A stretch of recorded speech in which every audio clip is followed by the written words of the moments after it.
O Senhor esteja convosco. Ele está no meio de nós. Proclamação do Evangelho de Jesus Cristo, segundo Mateus. Glória a vós, Senhor. Naquele tempo, Jesus foi à região de Cesareia de Filipe. E ele perguntou aos seus discípulos: quem dizem os homens ser o Filho do Homem? Eles responderam: alguns dizem que é João Batista, outros que é Elias, outros ainda que é Jeremias, ou algum dos profetas. Então Jesus lhes perguntou: e vós, quem dizeis que eu sou? Simão Pedro respondeu: tu és o Messias, o Filho do Deus vivo. Respondendo, Jesus lhe disse: feliz és tu, Simão, filho de Jonas, porque não foi o ser humano que te revelou isso, mas o meu Pai que está no céu. Por isso eu te digo que tu és Pedro, e sobre esta pedra construirei a minha igreja, e o poder do inferno nunca poderá vencê-la. Eu te darei as chaves do reino dos céus. Tudo que tu desligares na terra, tudo que tu ligares na terra, será ligado nos céus. Tudo que tu desligares na terra, será desligado nos céus. Palavra da salvação. Glória a vós, Senhor. A vós descende divina luz, a vós descende divina luz, em nossas almas acender o amor de Jesus. Em nossas almas acender o amor de Jesus. Queridos irmãos e irmãs, nós, na Igreja do Brasil, hoje celebramos essa solenidade que lá em Roma foi celebrada no último dia 29, solenidade dos apóstolos São Pedro e São Paulo. Nós sempre transferimos essas solenidades maiores para o domingo seguinte, onde a comunidade está reunida. Hoje nós celebramos as colunas da igreja. Estamos de vermelho porque são mártires, martirizados na época do imperador Nero, por volta do ano 64. Pedro, crucificado de cabeça para baixo, porque não queria ser crucificado como mestre. Paulo, decapitado. Esses apóstolos, depois de uma grande experiência de conversão, uma experiência íntima com o nosso Senhor, dão a vida por Ele e formam também a missão da igreja. São enviados. A primeira leitura, nós vamos ver a vida de São Pedro. Nós estamos aqui no livro dos Atos dos Apóstolos, na época do rei Herodes, onde eles foram presos. E para animar o povo que gosta de sangue, decapitaram um dos apóstolos também muito importante, o bispo de Jerusalém, São Tiago. A violência que eles sofriam era muito grande, e era época da festa da Páscoa. E Pedro também foi preso. Ele ia ser apresentado ali nessa época da Páscoa, e Pedro parece ser tão perigoso que ele é preso por muitos guardas. Está amarrado, preso com corrente, é 2 guardas que vigiam aqui, é outros 4 que estão na porta. Tudo isso para prender São Pedro. Só que, nessa leitura, algo que mais nos chama a atenção. Gostaria que você pegasse o seu folheto e que a gente refletisse um pouco aí, se a gente faz isso ou não, se a gente está unido ao sucessor de Pedro, o Papa Francisco. Reze comigo. Enquanto, número 5, vamos lá. Enquanto Pedro era mantido na prisão, mais forte, a igreja. Meu Deus, ninguém tomou café hoje. Vamos de novo. Primeira leitura, versículo 5. Versículo aquele número menor. Bem forte. Enquanto a igreja, Pedro estava preso, vigiado por guardas. Ele foi escolhido por Jesus. Tinha traído Jesus, sim, mas Jesus o chamou a perto e perguntou: Pedro, tu me amas? Tu me amas mais do que estes? Ou seja, mais do que todos, para ser capaz de dar vida para mim? Pedro disse: sim, Senhor, tu sabes tudo, tu sabes da minha fragilidade, tu sabes que eu te amo. E Jesus vai mudar o nome desse pescador rude, chamado Simão, e vai chamá-lo de Kefas, em aramaico, traduzido por grego, Cefas. Jesus vai transformar esse homem frágil, Simão, em pedra firme, Kefas, Cefas. E é esse que está preso. Enquanto ele estava na prisão, a igreja, quem é a igreja?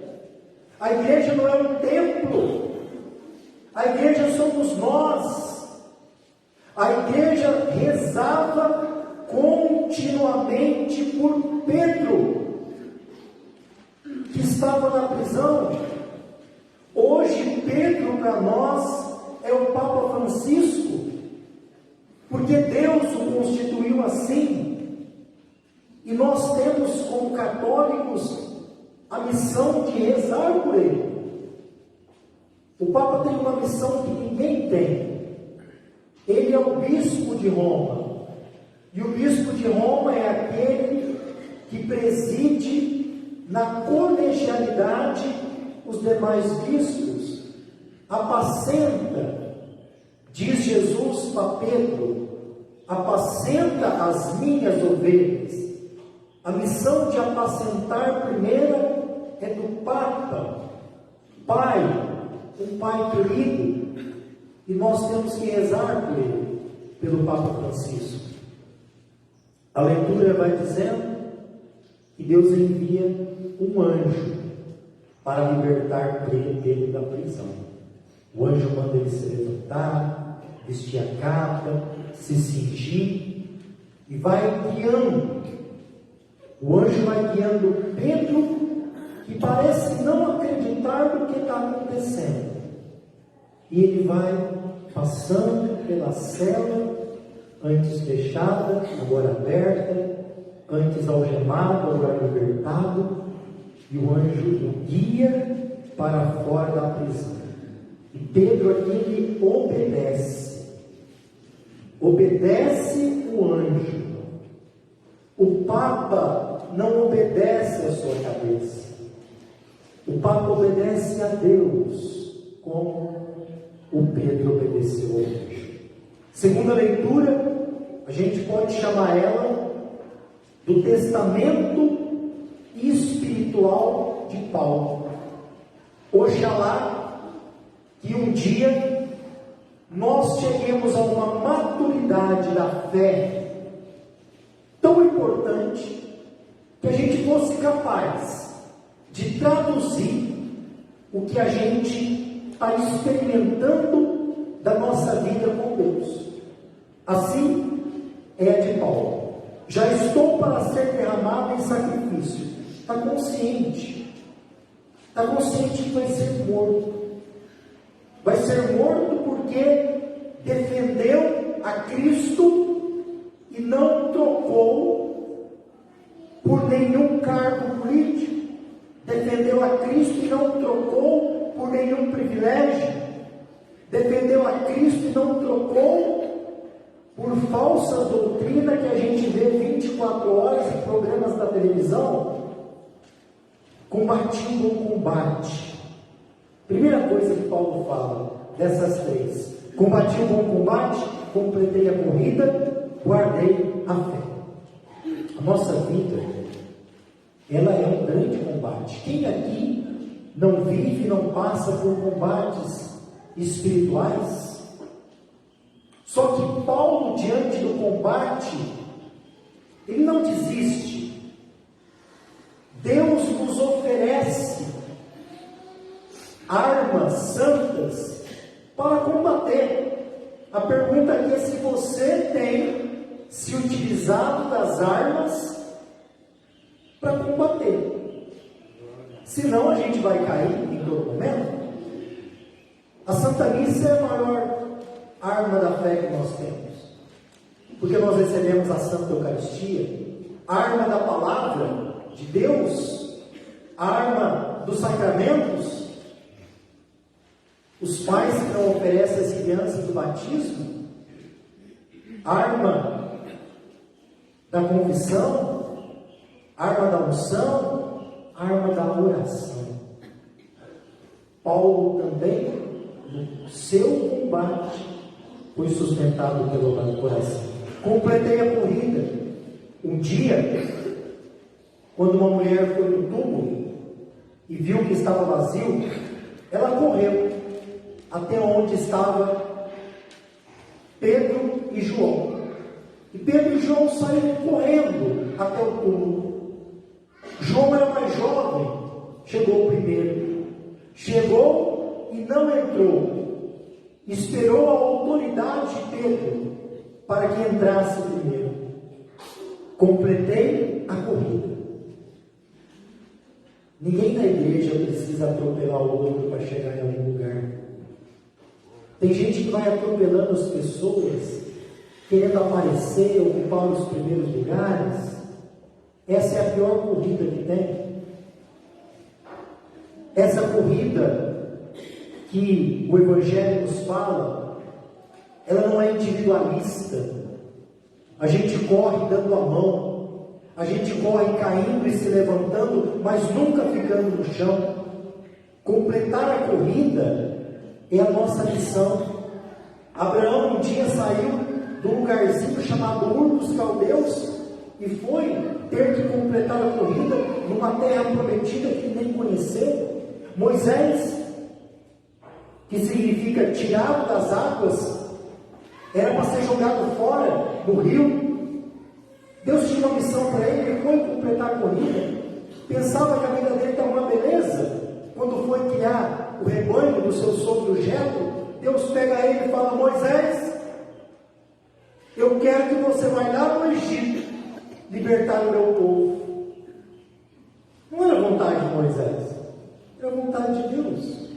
Ele foi completar essa corrida, levando o povo à terra prometida. Qual é a corrida que você está percorrendo? Qual é a verdade que você está vivendo? Qual é o caminho que você está seguindo? E qual é a vida que você está buscando? Completou a corrida, São Paulo. Será que eu e você daqui a pouquinho vai ter a maturidade de dizer também: olha, eu acho que eu completei a corrida. Estou seguindo aqui esses caminhos, eu acho que eu completei a corrida. E talvez a coisa mais desafiadora que ele diz é: guardei a fé. A fé para nós cristãos é um sacrário que deve ser cuidado e praticado. Quantos de nós hoje já não guarda mais a fé? Troca e vende por qualquer superstição. desculpa tocar em pessoas que podem passar por doenças graves, mas às vezes as ilusões é tão grande, que oferecem hoje para nós uma feira para curar a nossa doença, passando isso, passando aquilo, vendendo toalhinha, que você com suor passa e vai ser curado. A gente gosta dessas coisas, e quando a gente vê, a gente está com uma mulamba de coisa, e a fé mesmo, nós não guardamos nem vivemos.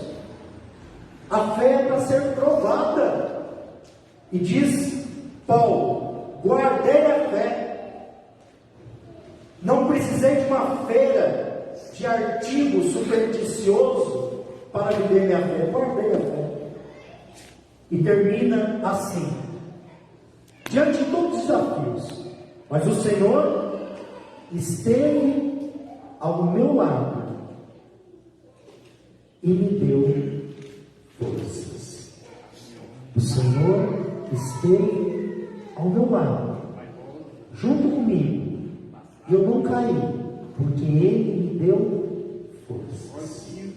Evangelho de São Mateus. Nós estamos aqui numa região chamada Cesareia de Filipe. Jesus poderia ter feito essa pergunta no centro do poder, chamado Jerusalém. Mas ele escolhe tirar os discípulos dali e levá-los para uma região, vamos chamar assim, neutra, Cesareia de César, de Filipe. Jerusalém é o centro do poder religioso, poder ideológico, poder econômico, poder político. Quando nós estamos misturados com esses poderes, as nossas respostas, elas são amarradas, não são livres. A gente vai respondendo com conveniência. Nesse ambiente eu tenho que responder assim, sobre a igreja, sobre Jesus, senão eu posso me comprometer. Se a sua religião não te compromete, você é um católico de meia tigela. E lá em Cesareia de Filipe, ele pergunta primeiro para eles: olha, o que dizem por aí sobre mim? Quem estão falando que eu sou? Né?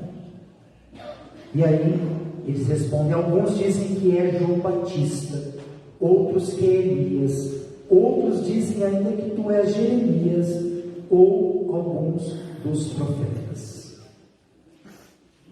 Nós estamos aqui hoje com a catequese da nossa paróquia.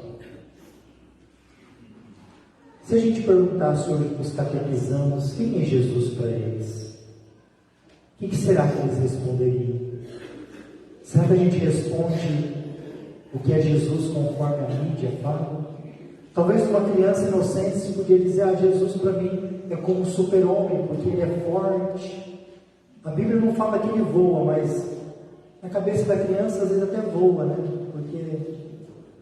Só que os poderes de Jesus não é esse, de lançar raios pelo olho, de voar e ter essas forças. A força de Jesus a gente já viu muitas vezes, que é a força da misericórdia, do serviço, de lavar os pés. E aí depois ele pergunta, pessoal, olhando no teu olho: e para você? Para você, quem eu sou? Aqui não basta você dizer que é aquilo que você viu na TV, e nem aquilo que você leu, mesmo que seja a Bíblia.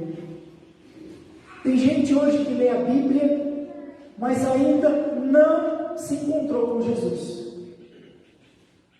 Meu irmão, minha irmã, não existe católico que lê Bíblia desacompanhado da igreja. A nossa Bíblia não é uma leitura da minha cabeça. A Bíblia católica, com os livros que ela tem, os 73, que do Novo Testamento é o mesmo para todas as igrejas. Do Antigo Testamento nós temos 7 livros que os protestantes não têm. Jesus deu para quem o poder das chaves no Evangelho de hoje? Tu és Pedro, sobre ti edificarei a minha igreja. Eu te dou as chaves do reino dos céus. O brasão do Papa é 2 chaves. O que tu ligares na terra será ligado no céu. O que tu desligares na terra será desligado no céu. Quando se formou o cânone da Bíblia, foi o Papa que depois define, porque Pedro deu a chave para ele. Esse missal que está aqui na mesa, que agora nós temos um novo missal romano, mesmo que tenha estudos de vários, é o Papa que define a liturgia, porque o Senhor Jesus deu para ele o poder das chaves. A igreja, antes da Bíblia ser escrita, ela foi transmitida de modo oral, pela palavra, depois se traduziu, escrita. A igreja, ela é una, santa, católica, apostólica, porque vem dos apóstolos. A igreja lê com a tradição, a igreja lê com o colégio apostólico. Não existe leitura de Bíblia no católico sem a orientação da igreja. Quem eu sou para vocês? Essa resposta não dá para a gente gritar em multidão. É resposta pessoal. É experiência sua com esse homem de Nazaré. É experiência sua quando muitas vezes você estava lá embaixo, caído, e às vezes você nem sabe quando você levantou, porque ele estava ao teu lado. É experiência tua com Deus. Quem eu sou para você? E agora Pedro responde. Por que só ele responde? Não é Pedro que está respondendo sozinho. Quando Pedro responde, ele é a voz do colégio apostólico. Tu és o Messias, o Filho do Deus vivo. E Jesus vai elogiá-lo e vai dizer assim: feliz é tu, Simão, porque não foi um ser humano que te revelou isso. Não foi um ser humano que te revelou isso, mas o meu Pai que está no céu. Então acredite nisso. Quem revela as coisas para o Papa é o Divino Pai Eterno que está nos céus. É o Espírito Santo que conduz aquele que foi escolhido para ser Pedro na igreja. E termina de novo com as chaves. Eu te darei as chaves do reino dos céus. O que você ligar na terra será ligado no céu, o que você desligar na terra será desligado no céu. A chave de uma casa a gente não dá para qualquer pessoa. Eu acredito que você não der a casa, a sua chave para qualquer um entrar. É algo importante abrir e fechar. Para quem você tem dado a chave da sua vida, da sua fé, da sua igreja. Jesus aqui entregou ela a São Pedro para nos confirmar na fé. Que hoje essa festa dos apóstolos, Pedro e Paulo, que deram a vida por Jesus, nos ajude também a viver essa fé apostólica, seguindo como eles, e se preciso dando a vida, como eles deram por Jesus. Louvado seja o nosso Senhor Jesus Cristo.